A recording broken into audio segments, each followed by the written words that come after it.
we know during this time of year, sometimes you got to trim the bush a little bit. Sometimes you got to be careful with the short and curlies. Well, ladies and gentlemen, let me tell you about my friends at Manscaped. Because you know they are the leaders in below the waistline grooming. Deke, you're aware of that, right? Yeah. You know they keep the grass low so the tree can show a little bit more. We with you on all that. And that's what we appreciate them. But that Lawnmower 4.0 in particular is the one that always stands out to me.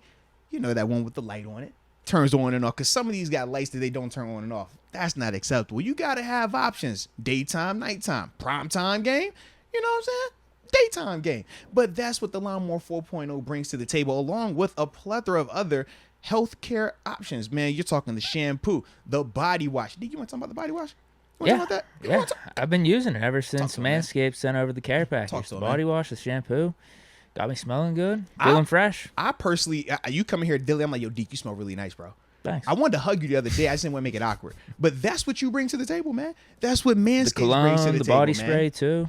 Absolutely, man. Absolutely. So, with that being said, we also know that when we talk about anybody up here, we got to have something for you. And that's a promo code.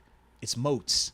You use that, you'll get your 20% off of your purchase at manscaped.com, along with free shipping worldwide. So, Deke, to me, this sounds like a no-brainer. It sounds like one of those things like, don't waste your time. A win-win. Yeah. They're doing for you, you're going to do for you, and you're also going to do for others. But either way, man, definitely use that promo code, and your dangly twins will appreciate you. All right, so I'll give some context. Yeah. Everyone knows about it at this point. But I don't know about it. Educate me, please. He was asked please. Yeah. if he feels like this is his last chance. And then he asked, like, for what? And he gets the response of, like, the NFL, like, for your NFL career, and then he says, like, what, for the Steelers? Mm-hmm. And then the reporter says, yeah. And then he says, I mean, it's a business. I'll still be in the NFL, so we'll see.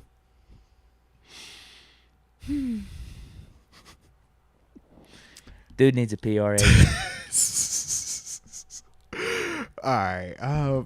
Because I do think he was just being real. I don't know if he's right, though.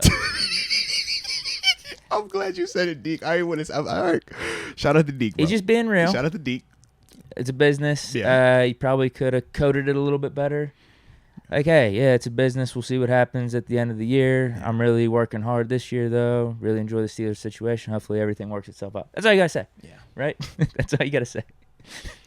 So, were you finished? I ain't cut off. Well, in terms of him being right or not, I look at someone like Artie Burns. Mm-hmm.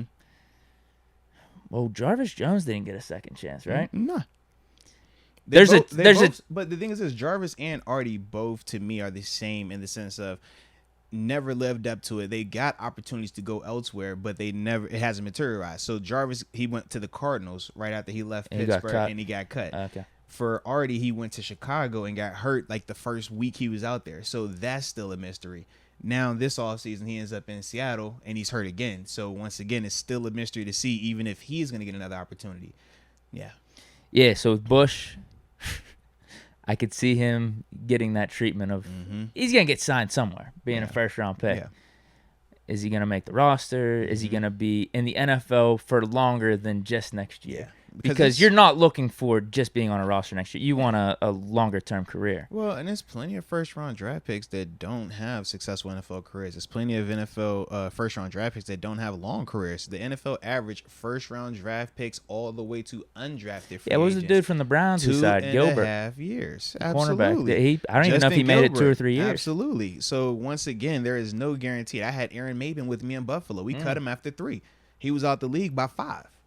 So there's no guarantee, regardless of you being a first-round draft pick, that you get this, red shirt year, gray shirt year, special year, and all this other things. That's not how it works. But for me, man, when I first heard his comments, stuff like that, I get him in a sense, but I think that he's one of those guys right now where the young guy mentality is hitting him. And this is what I mean by it, right? So as a younger guy, when you first come in this league, you hear about the way it's supposed to be. You hear about the veterans. You hear about the media. You hear about, you have to say certain things. You got to respond certain ways. And honestly, we all go through it, myself included, where you want to just be you. I want to say what I want to say. daggone, if I'm pissed, let me be pissed. If I'm not pissed off about this, let me not be pissed off about this. But you feel like you want to say it and do it the way you want to do it. And as a young player at times, that can work for you, but it can also get you into some trouble. And I think in this situation right here, it's like, Devin, if you truly feel like that, that's fine. Because not everybody has the same level of motivation. Some people we talk about, they're motivated by legacy. They're motivated over money. They're motivated to be a starter. They're motivated to just make it to the league. Everybody has different motivations. Not everybody wants to be the best, the champion, the highest paid. Like, that's not everybody's goal. And we have to understand that. But when you talk about the difference between younger players and veteran players, as a veteran, you understand, even if I might feel that, even if I might believe that, however truthful it is or not, you understand that, hey, if I say this publicly, right or wrong, it's going to have negative backlash. Because at the end of the day, when we talk about Steeler Nation, let's talk about our fans here, right? These are the fans that it could be, the middle of the off season on a random Wednesday at 4:00, and you're going to see somebody in black and gold. When the Steelers lose on Sunday, people are sick behind it. When the Steelers win, we could feel the energy around here. We talk about this fan base, right? And why we say Steeler Nation, because everywhere you travel, you're running into passionate, rabid Steeler fans. So if these people feel this way and they're this passionate and they're this invested in it, and it's rare because this is what makes Steeler Nation. Not every fan base is like this. But if you know this is the fan base, if you know when you hear alumni, you've heard me speak. I'm sure when Mike Logan gets up here and talk, various other alumni, Jason Gilden in his interview, they talk about, man, it is such an honor and a privilege. Like, man, we have to make the most of this. You got to respect this thing, right? When you put on that black and gold jersey. When you hear and you understand all of that, you know you cannot say something like that publicly, right or wrong, and expect to not get this negative type of backlash. And then when you couple that with the way that he's been playing, it's just like, bro, you're completely out of touch here. And that's the frustrating part when you're talking about a Devin Bush. It's like, yo, we've seen players struggle. We've seen players play bad. We've seen players be bust. But you can't do those things and seem just lackadaisical, or it doesn't matter to you, or it's no emotion involved, because the fan base wants you to care, because they care. Bro, think about, man, people, when babies are born here, what are they wrapped in? Terrible towels. When people pass away, they're not calling and say, hey, can you put my husband's picture in here? Can you grab my favorite wife's wedding ring? What are they getting buried with at times, Deke? Terrible towel. Maybe in their jersey, too. So if we're talking about people being born into Steeler Nation, and when they die, they'll leave them with this thing, it's different here. You can't make those type of comments. And that's the part for Devin. As a young player, he has to understand that. And if you don't, then you're going to keep feeling like this. You're going to keep feeling ostracized and like everybody's picking on you and constantly talking about you. But it's like, man, when you're playing like this and talking like that, what do you expect?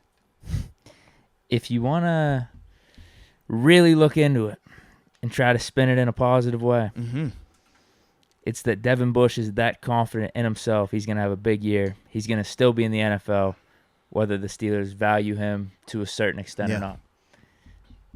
It didn't come off right, though. It didn't come off in the best of ways. It came off a little bit more dismissive. Yeah, nonchalant. Just like, bro, I ain't worried about that. I'm going to be in the league next year. But you get what I mean? You could spin it as a positive. Like, I'm going to be in the league because I'm going to show out this year. And all of that would be all well and good if Saturday didn't happen. If we didn't see Saturday's performance, we would all be like, you know what? Sure, believe that. Go with that confidence. We support that confidence. But how do you have that type of confidence and that type of attitude, almost borderline arrogance and the dismissiveness of it, while playing the way that you played on Saturday, on the heels of what you did last season as a whole? I mean, even the Devin Bush, so to speak, apologists are turning on this dude now. You know, the guys who were like, it's the ACL, it's the ACL, it's the ACL. They're like, nah, it ain't the ACL anymore. It ain't the ACL anymore.